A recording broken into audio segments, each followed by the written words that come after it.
Okay, so we're going to talk about tracking at OCL versus mixing at OCL. So myself, I do most of the tracking around here. We're both tracking and mixing engineers, but primarily it's Josh does all the tracking and Spencer does all the mixing. So when it comes time to tracking, generally if it's a live off the floor session, we'll have up to about anywhere from 5 to 9 musicians on the floor, and we'll get our sounds around what either the producer wants or what the artist is looking for. So we'll always have a conversation in advance about the type of tones they're after and how they want the album to sound like and shape out to be. And within that day of tracking, we'll get anywhere from 3 songs to upwards to 8 songs if they're easy songs or if the band locks in right away. So tracking can take pretty short amount of time. Mm-hmm. Then after that we go into the mixing side of things. Yeah, and I mean, I guess there's also kind of a middle step that maybe we're glossing over, which is comping, editing, tuning, basically fixing any mistakes or any things that you want to enhance on the record, and also maybe overdubs. A lot of people have a misconception as to what mixing actually is, because they think all these things we've been talking about are mixing, and that's not true.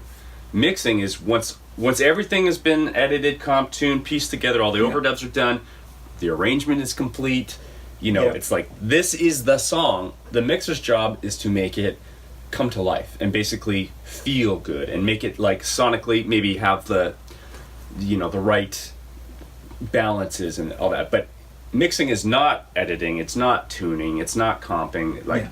All those things should be done prior to mixing, and you'll get a much better mix if you do that, because then the mixer isn't being pulled in all these different directions trying to wear all these different hats. If they can just focus on the mix, you'll get a great mix. But so often I think what happens is artists don't realize there's all these middle steps, and so once they're done tracking, it's like, okay, let's start mixing. So from tracking to mixing, so you're pretty much mixing everything I track. Yeah. So we've been doing this now for 4 years together. Yeah. What have you found since, I guess, day one to now? What have the differences been from the way I track to the way you mix? Or this is another thing I should have talked about mixing. Some maybe greener artists assume that you just give the mixer all the raw files and they put it all together. Right. But if you look at recording in history, with the way tape machines work, you had to be committing to ideas all along the way, because your tape machine only had 4/8 tracks. So you record the drums to 4 tracks and then bounce them down to 1. That means that there's decisions being made and you're committing to them as you go.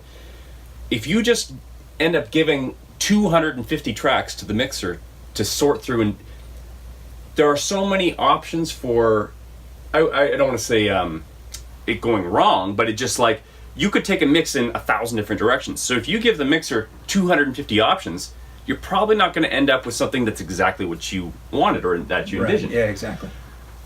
The mix really is finishing the production. So what I love, our relationship, what's happened now is sometimes you only give me a stereo drum file, and I love that. I don't want to be the one who's well, should the snare be this kind of snare, or should the kick be it's nice when the producer or the engineer commits to this is the sound we want, just make it feel and sound a bit better. Yeah. And that's really what mixing should be. It's not, the mixer's not the one who should be in charge of making all these decisions for the production. No kidding, yeah. But a lot of times that is what happens. Yeah. And it's nice sometimes to have some control if you need it, but this taking every plugin off the session and just sending you a raw thing with everything zeroed out and none of the pans you have no idea where. You could spend 2 days just trying to get it to where they had the rough mix and what they kind of wanted. So my what's great about you is when you send me stuff now to mix, it's okay, this is kind of what I'm thinking, this is my vision, these are the sounds and vibes I want, just make it feel and sound better. Yeah. Rather than reinventing the wheel. Yes, exactly. Because I mean I can reinvent the wheel if you want, but like I said, there's a very slim chance that I'm going to reinvent the wheel exactly what you want, how you envision the song. Well, that's the one. thing I always find when I'm tracking. It's like I can get it to sound about 80% done, Yeah. like from hour one. Yeah. But where I can't get it is all that exciting push-pull and that really big 3-dimension thing that, Yeah. you know, Making a it great, feel and like Yeah. making it immersive. yeah. Yeah. Do you ever get when somebody will send you a mix and they'll send you a session that's all like committed ideas? Mhm. It'll be like, okay, here's our committed guitar ideas, our committed bass, our committed background vocals. Like I have all this slew of background vocals, but here's all the committed ones. But if you need to break them out, I have another session.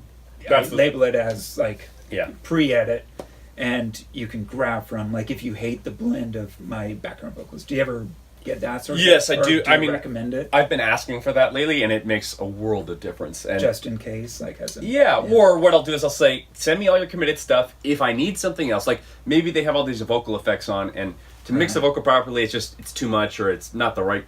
Yeah. I'll ask for a dry vocal, but then I'll blend them so that Yeah. I'm always just enhancing rather than like again starting from scratch. Yeah, I get you. Because I think music is so complex and there's so many decisions to be made that like if you leave all those things up until the end, one of them is going to be made wrong, if not 1,000, and then the song won't turn out the way you wanted it. Yeah.